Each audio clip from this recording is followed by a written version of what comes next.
Okay, here we go. Hey, it's Mr. Ritter again. We're talking about the birth of a theory for the Big Bang. This is chapter 1.3. It's exciting, and we're gonna go over a couple of things. We're gonna distinguish between a hypothesis, which is basically I don't want to use a best guess, but it's a way of determining what you think something is using the scientific method. A theory, which is a tested hypothesis, we'll talk about that, and a scientific law, which is a tested theory. So we'll talk about those three things. We're going to describe the Doppler effect, which is something you hear all the time, but it's also something that you can see.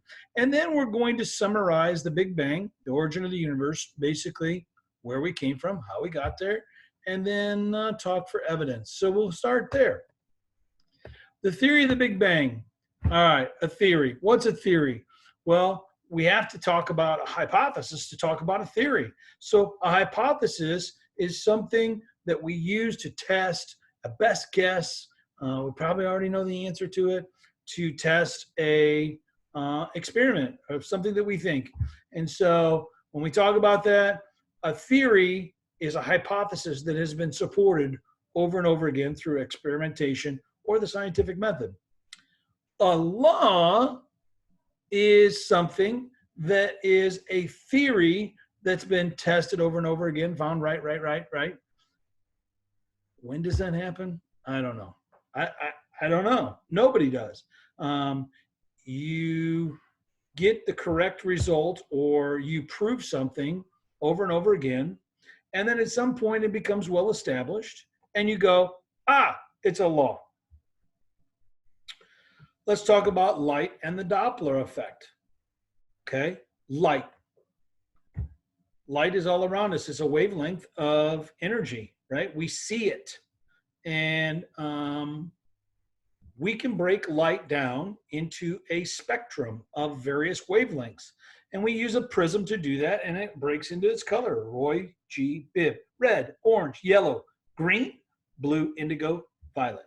And actually, on both sides of that, we can't see these, but we have infrared to the left and ultraviolet on the right. Each step in a wave is called a wavelength. And so we can go crest to crest, which is the top to top, or trough to trough. So in this one, we have 1, 2, 3, 4 wavelengths. And we can do it both ways. 1, 2, 3, 4 wavelengths, right? So crest to crest, trough to trough. An element. An element is a substance that cannot be broken down into simpler substances. So we know this. You guys have been doing this probably since kindergarten. And so we have hydrogen and helium and neon, argon, krypton, xenon, radon, all these things, gold, silver, whatever, right? These are elements. But you're going to go, Coach Ritter, here's the deal. I know you can break down elements. I've seen it. We've talked about it. It's called protons, neutrons, electrons.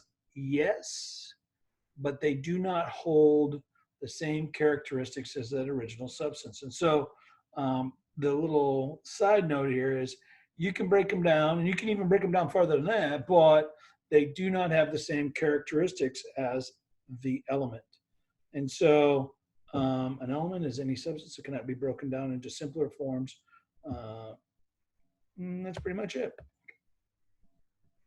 So the Doppler effect. The Doppler effect is an apparent shift in the wavelength of energy emitted by some source. So in NASCAR, you hear the Doppler effect. And the way the Doppler effect works is if it's coming to you, those waves are being compressed.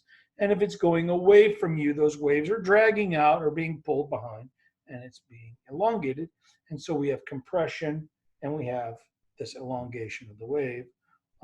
And so as a result of it, we hear the Doppler effect. We can see it too. So we can see it using a special tool. Now, what I'd like you to do is take a minute, and I'd like you to watch on Moodle chapter 1.3, what is the Doppler effect? I'll wait, and we'll look forward to getting you to come back. Okay, you're back. So the Doppler effect. What is evidence that we have the Big Bang? So we got to talk about what the Big Bang is. The Big Bang is that all matter was in a small area, the size of a dot, and from there it expanded outward at this alarming rate. So everything came from a really small, tiny dot, and all this matter then expanded outward. And what we think now too is that the Big Bang didn't just happen only once. By the way, Big Bang, there's no air in space, so there's no bang associated with it. Not sure where they got that, but there's a big event, expands outward, and now we believe that it's happened more than one time, maybe 9, 10, 15 times, I don't know. But what is our evidence for this happening? And it's something called redshift. What is redshift?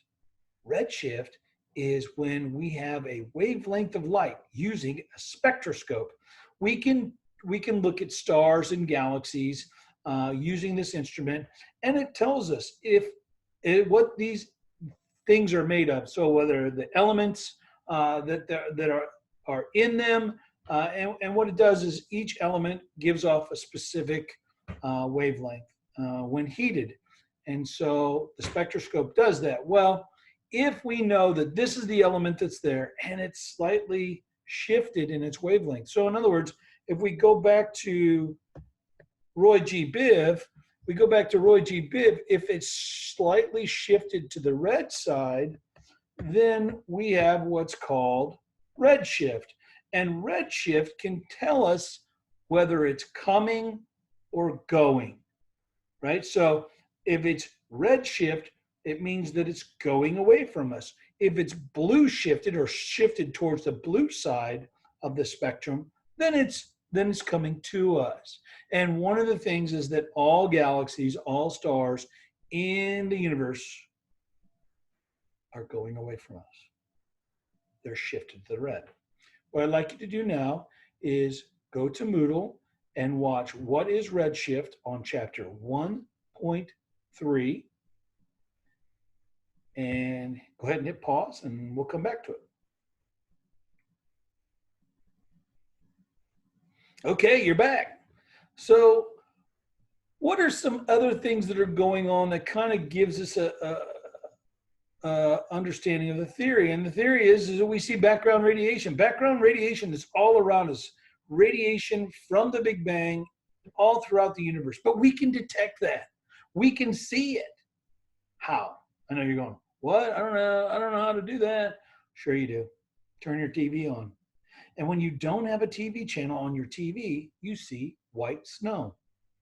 Sometimes it's that snow, that white energy. That's background radiation coming to you at your house from the Big Bang. So we can detect this from all around. Now, if you think about all of these different theories, they support the evidence of the Big Bang. And so we go back to what's the Big Bang? All matter in the universe was compressed into this small area, and boom, it shoots out. What I would like you to do now is hit pause and watch The Origins of the Universe 101, National Geographic on Moodle on chapter 1.3.